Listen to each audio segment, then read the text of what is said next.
Bismillahirrahmanirrahim. Assalamu alaikum wa rahmatullah. We have Sheikh Ramiz Ibrhaim. Let's do all the way. Say Sheikh. What?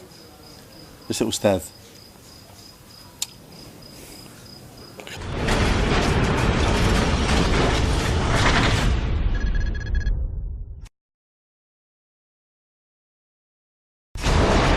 Sheikh is a sheikh. People say, oh, he's a sheikh now, is he? People are mad out there, trust me. I try and chop the head of the snake when it pops out of the ground. Thanks. Okay. We'll put that in. You say, Bismillah ar-Rahman ar-Rahim, Alhamdulillah, wa salatu wa salam ala Rasulillah. I'm here with, welcome to the Only Way Islam show. I'm here with Ustadh Ramiz Ibrhaim. As many of you may know, he's a da'i and counsellor, life coach, psychotherapist. He's been in the field of da'wah since 17, since he embraced Islam. I'm just here to understand his life story and how he came about to be in Deen. That's it for us. Thank you. I mean, he just introduced himself. Thank you, brother. So I'll teach you. We'll take it from there. I'll teach you how to show you. That's fine. All right, no problem. Alhamdulillah. Okay. So, would you be able to just tell us a bit about how you came to Islam and how you know about your life? Because I know you have a very like interesting... everybody's story, it's a long one. Okay. Obviously, well, we've got 5 minutes. 5 minutes, no problem. Well, alhamdulillah, I mean, being from a Turkish Cypriot background, you know, people ask me, you know, you're born Muslim. And we know, every child is born a Muslim. The hadith, kama qala Rasulullah sallallahu alaihi wasallam. And I'd say no. I mean, I'm born Muslim, but I didn't grow up as a Muslim per se. You know, my mother would, not my father, my mother would say to me, you know, beware of Allah. You know, He's going to burn you. You know, Allah yakajak, I mean, literally, Allah's going to burn you. So I grew up with the fear of Allah subhanahu wa ta'ala. I wouldn't say I grew up with the love of Allah or the mercy of Allah subhanahu wa ta'ala. But, you know, I would see in funerals, janazas, women would cover up and we'd go to the graveyard, the imam would come, make a dua, things like that. You know, don't drink, don't smoke, you know, don't girlfriends, etc., etc. But I grew up with believing in Allah. I must admit that now. And every time I'd hurt myself, literally, I'd bang my head or something. I said, Allah, you know, you did that to me because I've done something bad or something like this.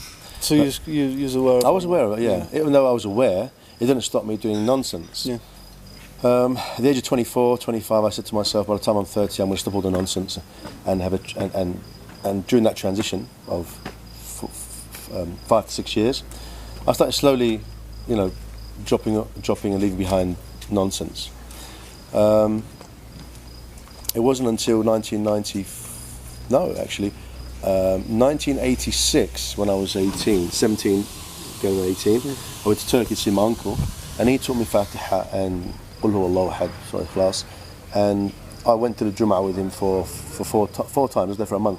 And when I came back, however, it wasn't until 1994 that some Pakistani boys helped me, you know, come to Jum'ah, let's go. And I thought, in England? In England, yeah, London. And I went with them.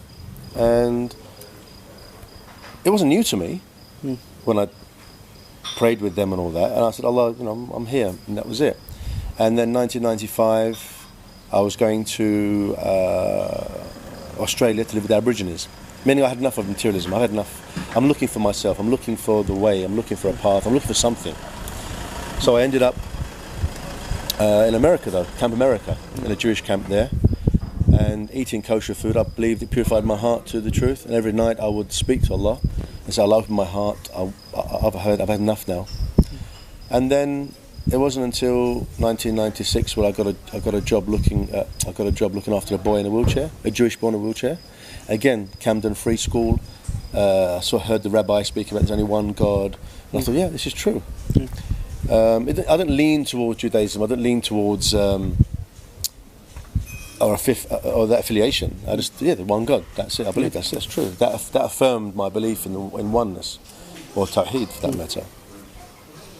And then the funny thing is, I actually I met a sister in college who I liked, and I was going to propose. That never happened. But as soon as I met her and I started speaking with her, I started reading the Quran, I went to the masjid across the road from my father's shop. Now, where I was living, there was a masjid, and there was a road, and the masjid across the road. And for 15 years that masjid was there, and I didn't enter it. I had no affiliation with it whatsoever. But after seeing the sister, I thought, look at me, and look at her, sort of thing. She was practicing? She was practicing, yeah, but it didn't work out. But I continued. So in Islam there's something called Irshad, al-Irshad or al-Ilham, meaning that you get guided directly or by a person, etc. So that she inspired me, so to speak. Allah inspired me through her to read the Quran and to go in this direction. Get directions. I read the Quran and continued. I started praying. I started going to Lahya and everything, and then that was it, really. Can you tell us a bit about what you've been doing since you've come into the Deen? I've been to Egypt to do a few programs called Ramadan Changed Me, about life coaching, some programs in Ramadan, actually.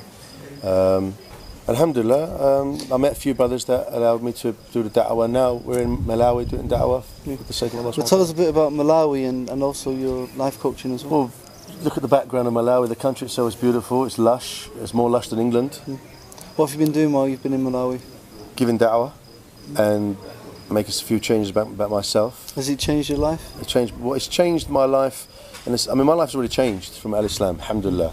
And all these transitions and these excursions, I would say, toward my journey to Allah subhanahu wa ta'ala, has allowed me to realise some home truths about myself. Being a counsellor, I did it for myself first and foremost. And I don't really like to hear people saying, I want to be a counsellor because I want to help people. Because to be a good counsellor, you have to help yourself first, have self-care first. And you can't be a candle. You can't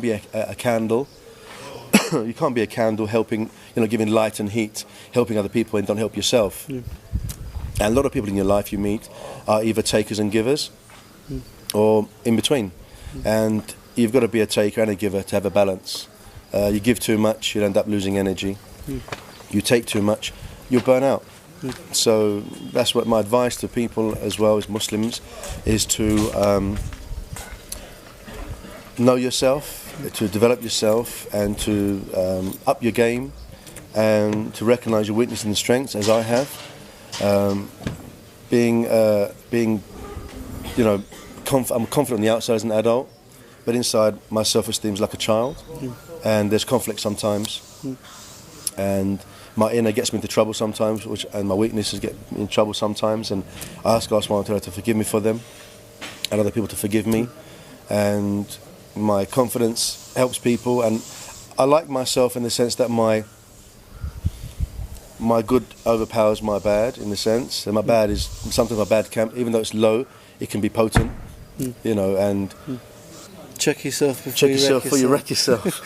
So we're saying this. You're saying, I've learned that here, and I know you told me it's a rap song, and I'm far too old for that. But really, it's Islamically, is in tune, and it's also self-developmentary, if there's such a word. I just coined it. Is true. Check yourself before you wreck yourself, and this is muhasabah. This is the self-accounting. And once you self-account, you find something wrong with you, then you do islah. You rejuvenate yourself, islah an-nufus. Because ultimately we're going to die, and we have to be prepared. Yeah, and I always use the mirror option, and the people would say it becomes a cliche now. Wherever I go, I say, look in the mirror, and after you've squeezed your spots and combed your hair, basically what I call vanity time. And vanity time the length of vanity time depends on the person. Someone may need an hour in the mirror. Some people need 10 minutes. Some people a minute. But after you've did the vanity time, is to look closer at yourself and ask, what's my purpose? Am I fulfilling my purpose? I know we say, Allah subhanahu wa ta'ala says, وَمَا خَلَقْتُ الْجِنَّ وَإِنسَ إِلَّا لِيَعْبُدُونَ, I did not create man or a jinn except to worship me. So from that, use that as a foundation. And what is worship? Find out what Allah subhanahu wa ta'ala wants from you. You have to pray 5 times a day. Islam is saying the Shahada, praying 5 times a day, fasting the month of Ramadan, paying zakat in due time, and doing Hajj once in your lifetime in due time if you have the health and the means to do so. So how can someone say, I'm a Muslim, but I don't pray? No one says that, by the way, but they imply that through their action. It's like you ask a brother. There's actually a lot of people actually say that. They do. Well, I don't know. I've never heard anyone say, I'm a Muslim, but I don't pray. Is that definition from Allah subhanahu wa ta'ala, or is definition from your ego, from your nafs? For example, when I give lectures, I always ask brothers, why do you pray? Those of you who pray Jummah, why do you pray Jummah? And the answer I get is because it's fard. But what about the 5 daily prayer? If that's your principle. Yeah. So, is it true what they say? I'm not judging. I'm just saying, people have to really check this what they speak, because people are not stupid. And they shouldn't be implying to Allah subhanahu wa ta'ala, I know I pray Jummah, Allah, but I'm not going to pray the 5 daily because I'm lazy. And I'll just do that enough to feel like I'm doing what I can. I feel like I'm in I'm in the group of Muslimin, for example. But it's a very dire situation, a very, very dangerous situation. They're walking on the edge, really, and they can fall off any time. So, make sure you check it out. What's the website again? www.aip-development.com. Okay. Jazakallah khair. Jazakallah khair. Thanks for coming. Thanks for sharing your thoughts with us.